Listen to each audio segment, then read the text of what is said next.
Ô, Vitor, o governo, uma notícia aqui para você comentar. O governo federal e o governo do estado de São Paulo entraram num acordo sobre a situação da favela do Moinho em São Paulo. Ontem nós entrevistamos aqui o secretário de Desenvolvimento Urbano, Marcelo Branco. Foi um furo que demos aqui. O ministro das Cidades, que é o Jader Filho, anunciou uma série de medidas para ajudar as famílias que deverão sair do local. Vamos acompanhar um trecho da entrevista. E saímos hoje com um acordo entre o governo federal e o governo de São Paulo, que eu passo agora a passar para vocês o que nós decidimos conjuntamente. Nós vamos trabalhar conjuntamente para a solução da questão da favela do Moinho. Primeiro, o governo federal vai entrar com subsídio para as famílias da ordem de R$180 mil, e o governo de São Paulo vai entrar com um recurso da ordem de R$70 mil, totalizando R$250 mil, é o limite, né? É o teto das moradias que serão adquiridas. Nós vamos estabelecer nessa aquisição um modelo novo que foi, inclusive, criado para resolver a situação das moradias do Rio Grande do Sul, que é o compra assistida, que nós podemos comprar no Minha Casa Minha Vida, né? Que é da onde os recursos vão sair por parte do governo federal. Dentro do Minha Casa Minha Vida, nós vamos adquirir esses imóveis prontos ou aqueles imóveis que estão em finalização. As famílias vão ter oportunidade de procurar as suas habitações, para que a gente possa, ao final, as famílias todas terem a questão habitacional, vamos dizer assim, resolvida, né? Bom, isso aí porque nós já estamos no 4º dia de protestos dos moradores da região. Moradores que são contra a demolição das casas desocupadas da comunidade. Essa é uma área da União que, num ofício enviado à Secretaria de Desenvolvimento Urbano e Habitação do Governo de São Paulo, garantiu a legalidade das demolições. Ô, Vitor Miciato, anteontem nós estávamos debatendo essa questão. Ontem foi o programa sobre INSS. Então, anteontem, o secretário de Desenvolvimento Urbano e Habitação, que é o Marcelo Branco Cardinale, deu uma entrevista aqui. Ele falou o seguinte: as casas que estão sendo demolidas estão vazias. 90% dos moradores já entraram em acordo com o governo, já deixaram suas casas e as casas que estão sendo demolidas não tem ninguém. Esse protesto, há uma suspeita de que ele esteja sendo insuflado por organizações criminosas. Vamos falar o português, claro? Pelo PCC. E aí eu pergunto a você, a polícia diz que há uma relação direta entre a desarticulação da favela do Moinho, onde o PCC atuava livremente, faturando milhões no tráfico de drogas, e a queda do movimento da Cracolândia. Ou seja, a favela do Moinho alimentava diretamente a Cracolândia. Como você vê esta possibilidade e o seu comentário a respeito aí do depoimento aqui ao vivo para o Linha de Frente, o secretário de Desenvolvimento Urbano, dizendo: isso tudo aqui é uma armação de pessoas que estão sendo insufladas e utilizadas pelo crime organizado para impedir uma desocupação que é pacífica e já foi negociada. Queria te ouvir. Eu vou puxar um gancho com tudo que vocês falaram, tanto na reportagem anterior quanto agora. O estado de São Paulo enfrenta há alguns anos uma luta severa para não se transformar em um narco-estado. A gente vê isso acontecer em outras regiões, a gente vê isso acontecer com os nossos vizinhos aqui fora do estado de São Paulo, e a gente percebe cada vez mais, quando a gente fala da atuação da GCM, da Polícia Civil, da Polícia Militar aqui em São Paulo, a gente não pode esquecer da questão da Polícia Federal. Como é que essas drogas chegam aqui? Como é que o PCC vai se criando cada vez mais força? Então, tudo isso está amarrado dentro de uma concepção que o exemplo que nós podemos ter é também de um país vizinho ao nosso, que é o Equador. Há um pouco tempo atrás, o Equador vivia de forma pacífica, comparado ao que vive hoje. E hoje, inclusive, seus políticos estão sendo mortos justamente pelo narcotráfico. Então, São Paulo já faz algum tempo que vem enfrentando essa luta, os eleitores têm consciência disso e optam racionalmente pelo seu voto para evitar esse tipo de combate. A luta está muito clara. No entanto, o que a gente percebe é o seguinte, tanto em Moinhos quanto em outros lugares, se o Estado não tiver uma atuação firme, presente, que consiga de fato cortar a artéria dessa corrupção, que não está ligado só aos agentes diretos do PCC, mas também é o que eu falei, ao narco-estado que está fora das fronteiras também do estado de São Paulo. Basta ver o porquê que não há um investimento sólido, uma integração também junto à Polícia Federal. Quais são os interesses que estão por trás disso? Por que entra tanta droga aqui no Brasil e não é de hoje? Por que a Polícia Federal alega tantas vezes que não tem recursos e a gente vê esses recursos indo para outros lugares? Né? Então, se alinha tudo isso que a gente está falando aqui nesse programa de hoje. Começa lá na questão do INSS e termina aqui na Cracolândia. Há uma clara ideia de que o dinheiro que deveria ir para algum lugar vai para outro e o resultado, mais uma vez, é esse que nós estamos assistindo. O Vitor, você entra na problemática em si da sua narrativa, que eu concordo, quando a gente tange as polícias judiciárias, no caso a Polícia Federal, só para explicar para a nossa população, ela não tem, assim como nenhuma polícia do Estado, autonomia institucional que detém, por exemplo, a magistratura, o Ministério Público. Os orçamentos, eles são discricionários e enviados a critério de conveniência e oportunidade do chefe do executivo. Então, sim, muitas vezes, para você sufocar investigações de uma forma indireta, você retira recursos e deixa aquela instituição inoperante. Ou você não contrata policiais suficientes para que você possa saturar o crime. Então, no sentido, exatamente nessa sua fala, eu só vou falar em relação à autonomia institucional que não existe para as polícias judiciárias. Então, é só essa discordância. Eu concordo, exatamente isso. Não há o envio de recursos para a Polícia Federal para combater da fronteira, sim, exatamente. Sim. Não há, e já faz muito tempo que não há. Muitas vezes policiais federais chegam a dar entrevistas ou delegados, policiais que se aposentaram, e aí que eles têm mais liberdade para falar, você vê cada coisa que eles falam, você fala assim, meu Deus do céu, era tão fácil combater aqui, investindo, contratando, e como você vem colocar, por parte do Poder Executivo não há. Vamos voltar aqui para a favela do Moinho, que esse que é o assunto.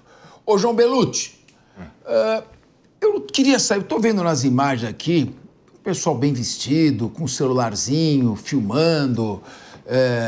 Eu queria saber, por que a polícia, depois a doutora Raquel Galinatti pode completar, por gentileza, eu queria perguntar para o doutor Arthur de Jean, para o coronel Cássio, também para o secretário Derrite, por que a polícia, no momento que o sujeito está impedindo o exercício legal de uma profissão, no momento que ele está impedindo o exercício da função pública de garantir a segurança dos agentes do CDHU, ele está praticando um crime. Leve ou não, não importa.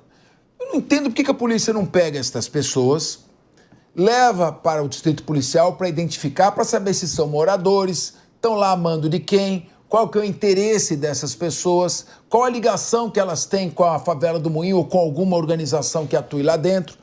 Não está parecendo? A polícia às vezes quer dispersar a massa, mas esquece de fazer a identificação daqueles que são os atores. Dá a impressão que são heróis lutando contra as injustiças sociais. E aí, de repente, eu queria ouvir você com o comentário da nossa delegada de polícia, solerte, atenta e temida Raquel Galinatti. Por favor. Muito bem a sua observação, Capês, até porque a gente observa que também há muitos interessados, né, os chamados stakeholders, enfim, nessa proteção, né, nessa criação dessa narrativa de que haveriam vítimas ali, né, e o Estado opressor foi lá expulsá-las, né, quando já há uma ilegalidade ali na própria invasão, no próprio terreno, e ainda como envolve questão federal, aí há uma preocupação de todos os envolvidos com a narrativa para quem vai sobrar eventual culpa de se alguma coisa der errado. Mas muito se denuncia, isso é histórico no Brasil, que todas essas manifestações em áreas de comunidade ou de favelas, como prefiram, tem sempre um dedo ali de quem tem interesse, né? Não há uma espontaneidade,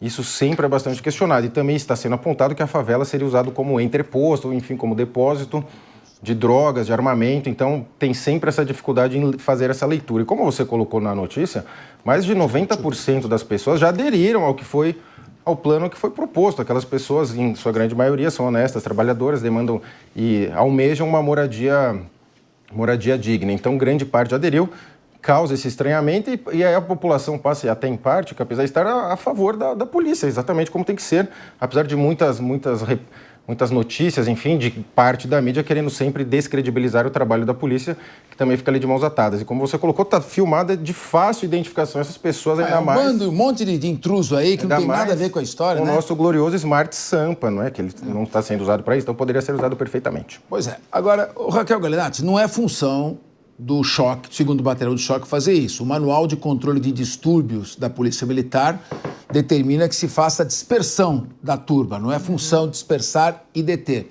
Mas eu acho que deveria ser uma ação conjunta da Polícia Civil com a Polícia Militar, a Polícia Civil para deter e identificar estas pessoas que estão aí fazendo baderna, né? Porque, segundo o secretário disse, os moradores já entraram em acordo. Tem alguns que ainda não entraram em acordo e não estão sendo desalojados, está caminhando numa negociação. Parece que tem muita gente entrando aí e a gente não sabe quem é. Não seria o caso de identificar? Professora e doutora Raquel Galinatti. Perfeito. Nós estamos numa guerra assimétrica. Quando a gente fala o combate ao crime, forças policiais que integram a segurança pública e os marginais e os criminosos. E sabendo disso, justamente pela desigualdade de forças de armas legislativas, nós não detemos prerrogativas suficientes para que a gente possa, então, com autoridade e contundência, combater o crime. Num grande evento, numa situação de tumulto, grandes tumultos e multidões, os criminosos já sabem essa situação. Ali, quando a gente fala em uso progressivo da força, porque, claro, é uma multidão, as armas menos letais muitas vezes se tornam inócuas perante um ataque de uma arma letal daquele criminoso. E um erro é fatal para aquele que integra a segurança pública. Então, essas situações são extremamente delicadas, inclusive para contenção e identificação.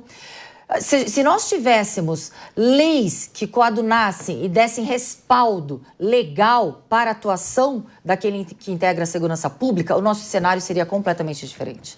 Agora, Ellen Brown, você é uma jornalista muito experiente, tarimbada e premiada.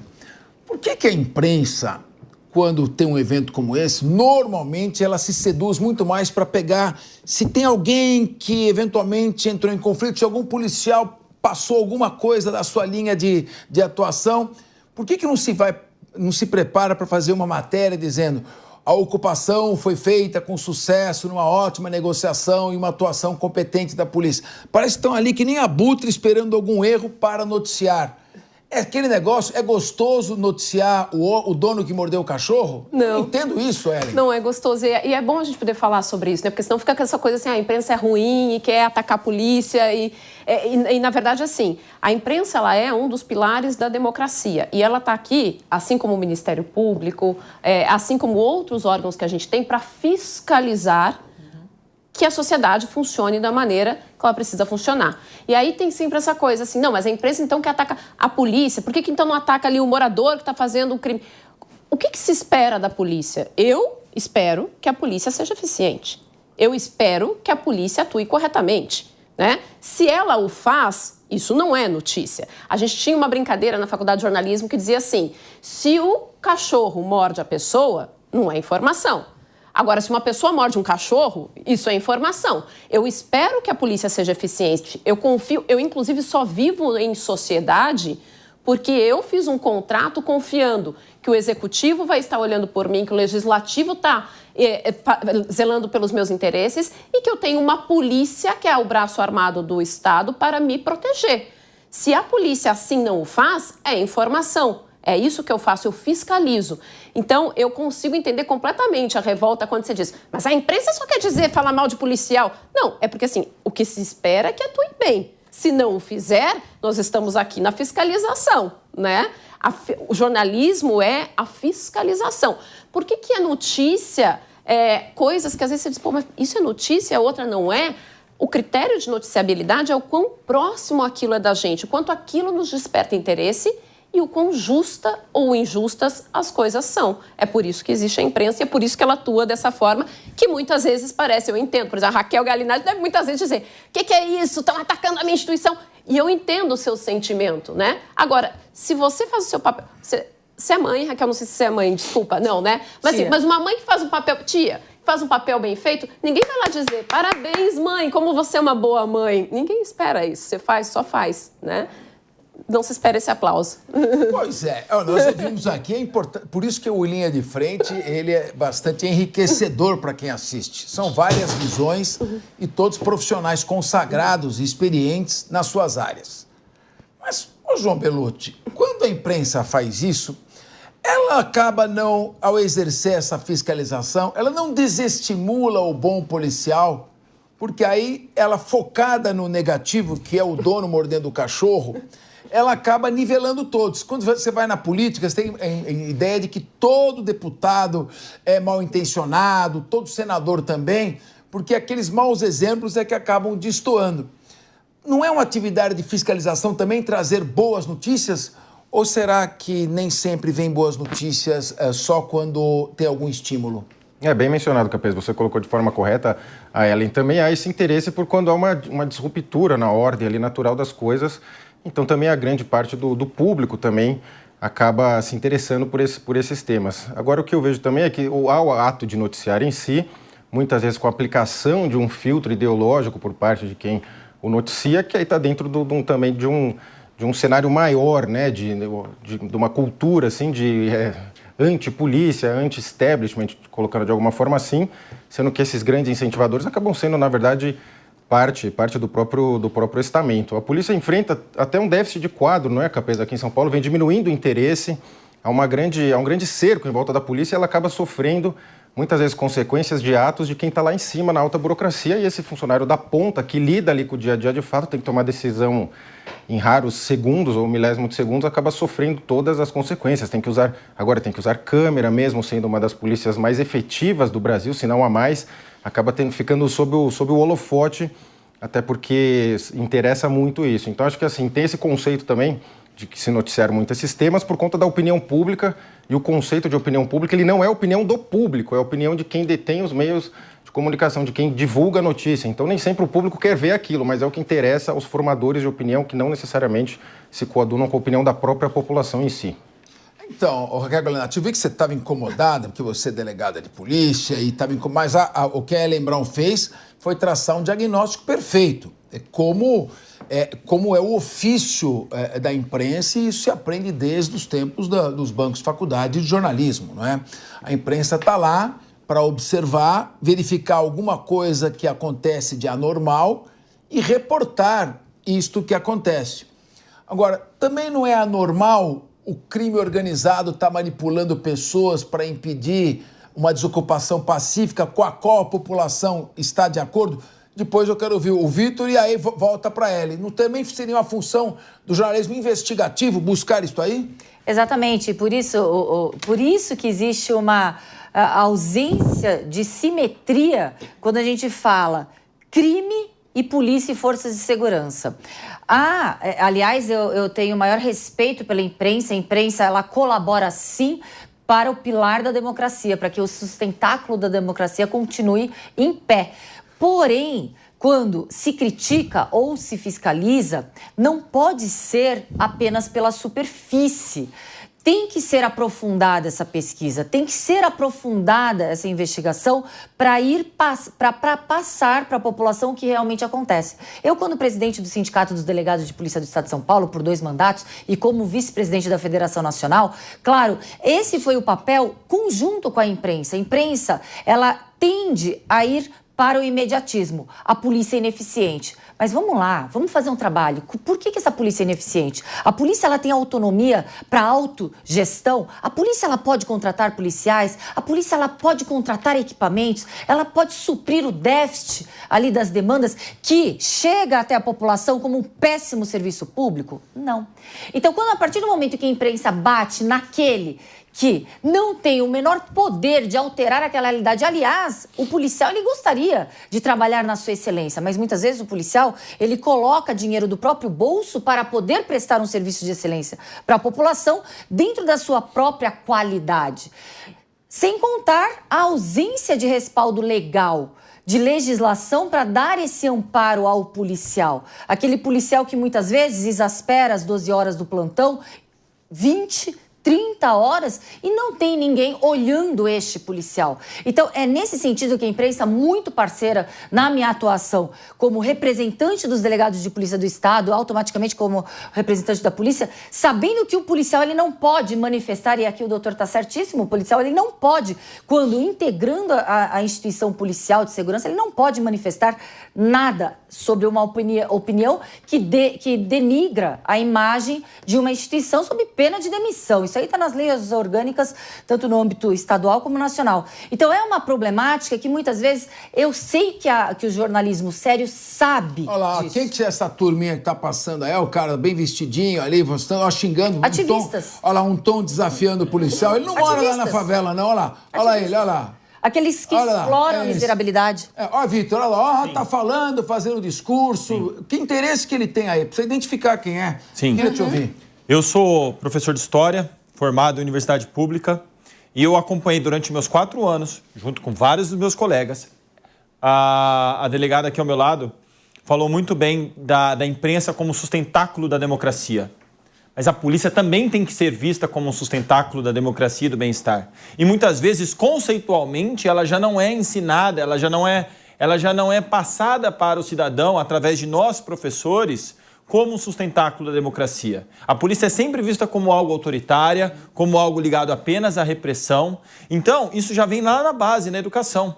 Portanto, é um trabalho que ultrapassa até mesmo o papel da imprensa e o próprio papel de transformação da polícia, ou de autopromoção da polícia. Que a imprensa faz o seu papel, a polícia faz o seu papel, mas o que a gente tem que ver também é a nossa base. Qual que é o pensamento que o cidadão brasileiro tem em relação à sua polícia? Como você bem muito colocou ali na câmera. O tempo todo alguém passando, chamando de autoritário, xingando. O policial está fazendo o seu trabalho. Se eu chego na sala de aula, alguém chega com o celular, você está dando a aula errada aqui, não sei, como é que eu vou me sentir? Como é que eu vou reagir? Não. Então, até isso tem que ser punido, passível de punição. Porque como é que o policial vai reagir, tendo que já, num ambiente de pressão, como é que ele vai reagir com alguma pessoa no celular, na cara dele, falando várias coisas que ele não tem nada a ver com isso? Mas, Vitor, não foi o policial que deu a ordem de desocupação. Não foi o policial que fez acordo nem pela União, nem pelo Estado. Não é o policial que está lá executando a ordem de desocupação, mas o funcionário da CDHU. O policial está lá só para garantir que as pessoas não se machuquem, não se agridam.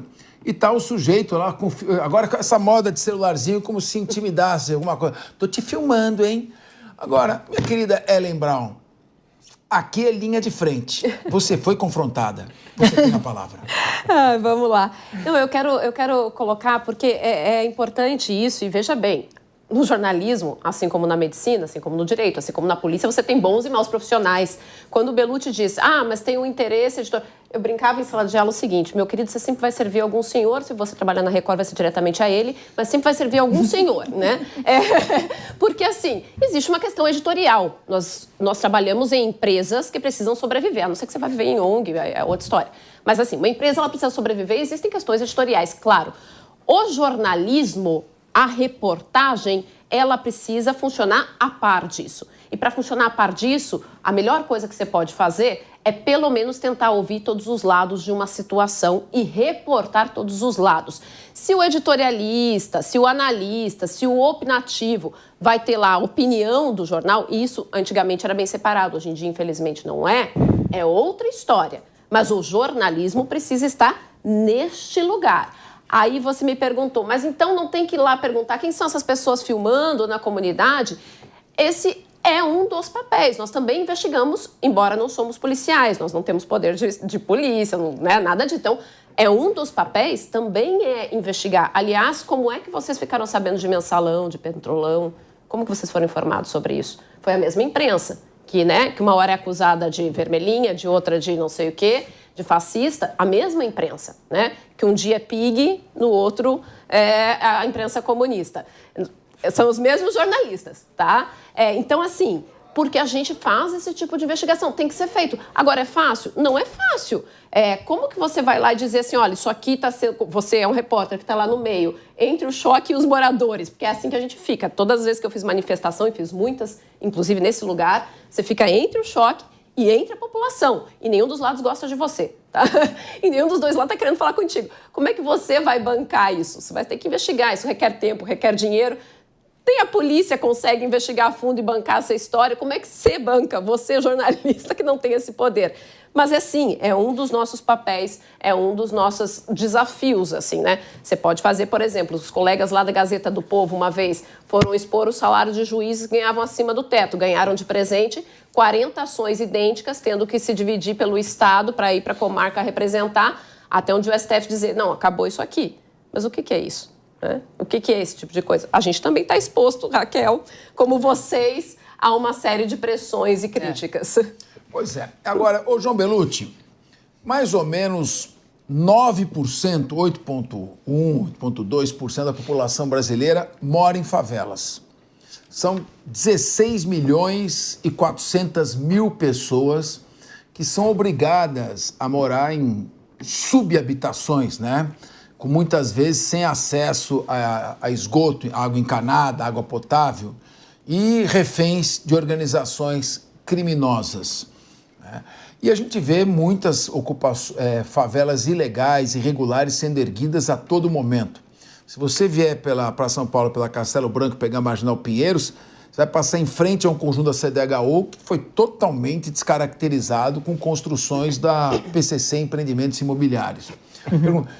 O governo, quando eu digo governo, é o Estado, o município, a União, que já foram ocupados por vários dirigentes de todas as ideologias, mas é uma constante a omissão, a falta de ação para combater essas ocupações ilegais a tempo. Você está aqui no Grajaú, tem áreas de preservação permanente ocupadas por mais de 300 mil pessoas na periferia sul de São Paulo. Como você vê essa questão de administradores públicos que vão empurrando com a barriga o problema em vez de tentar resolver, como está se resolvendo agora dentro da Cracolândia? Exatamente, Capês. Ainda mais quando é um problema desse tamanho, de multifacetado, que o gestor público, em tese, principalmente aquele que disputa eleições, tem dificuldade, não tem interesse em mexer, porque ele ultrapassa gestões. Então é aquele problema que você já pega, né? Aquele vespeiro que você herda dos anteriores e tem que resolver.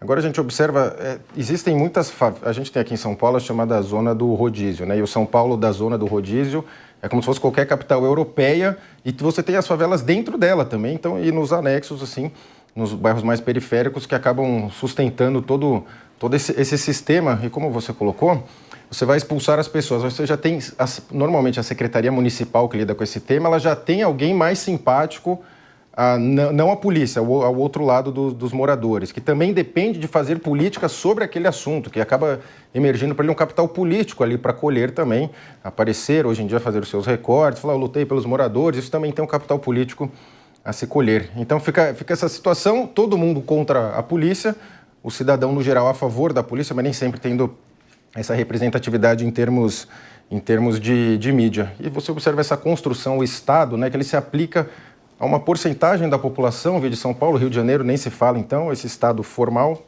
e tem uma outra parte que não se aplica o Estado, e que a gente vai tocando como se tivesse tudo bem e vai seguindo a vida. Quem é do Estado paralelo, né, de vez em quando tem esse encontro entre o Estado legal e o ilegal, e no Rio de Janeiro ele é muito pior e fica muito mais evidente essa radiografia do que aqui em São Paulo, Capês. Ô, Vitor, você é um historiador formado. Nós vivemos numa sociedade não só polarizada, mas completamente heterogênea, multifacetada. Qualquer providência que um administrador vai tomar, aparece 500 posições antagônicas de todos os lados, todo mundo querendo pegar carona e ser o palpiteiro da vez. Então, as pessoas estão se drogando, morrendo na Cracolândia, mulheres engravidando ali para dar à luz a vidas que já nascem praticamente sem qualquer condição digna de existência. E à luz do dia, verdadeiros zumbis. Aí você vai criar clínicas para o atendimento, para a internação obrigatória, para depois a reciclagem. Aí vem, não pode, eles têm o direito constitucional de permanecer se drogando em praça pública. Já vem gente, cria órgãos de controle. Aí você tem um empreendimento enorme que vai ser feito, mas não pode porque teve um vício na tramitação originária do projeto que autorizou, que virou lei na Câmara Municipal, para também. Então, como é que você vê o funcionamento nas democracias modernas de um certo abuso no direito de manifestação de todo mundo falando sobre tudo ao mesmo tempo e quem seria o destinatário da ação do poder público acaba sendo o principal prejudicado, porque nesse confronto de ideias todo mundo debate e o país não sai do lugar. É por isso que o Brasil vive hoje o que eu costumo dizer às vezes em aulas, que nós somos um verdadeiro Frankenstein, porque nós temos uma Constituição que tem a sua valorização, que tem a sua inspiração num estado de bem-estar social, que se está falido ou não é uma outra questão. Por outro lado, nós vivemos numa vida cada vez mais americanizada dos nossos costumes e sociedade. A solução para isso, Capês, eu diria que é, de fato, repensar o nosso federalismo no Brasil. Qual é a nossa perspectiva de poder, de projeção, para que o nosso país tenha, sim, capacidade, cada estado resolver a sua maneira. Então, com isso, partindo desse princípio, de uma ideia federalista de fato, que saia do papel e que de fato seja implementado, porque se nós, enquanto sociedade, cada vez mais caminhamos por uma americanização dos nossos costumes, e o que é fato que vem acontecendo, eu posso ir na religião, eu posso ir na imprensa, eu posso ir na comunicação, eu tenho vários exemplos para dar de como nós estamos cada vez mais nos americanizando enquanto sociedade. Por que então não, de fato, fazer de um país populoso e grande uma dimensão de fato federalista? Porque a partir do momento em que a federalização ocorre, as responsabilidades também passam a ser cada vez mais definidas, seja no âmbito local, seja no âmbito regional. E com isso, a gente percebe claramente que a gente vai desamarrar alguns retalhos que ainda nos afetam. Então, como eu dei o exemplo da última vez, as nossas polícias, por que não há uma integração? Porque, de fato, a nossa federalização não ocorre. Pois é. A base de tudo está na educação. Enquanto nós não priorizarmos a matemática, a física, a química, as ciências exatas, a gramática, a lógica, a redação, nós vamos continuar debatendo que banheiro que as pessoas podem usar e não o que é melhor para o progresso e desenvolvimento do país.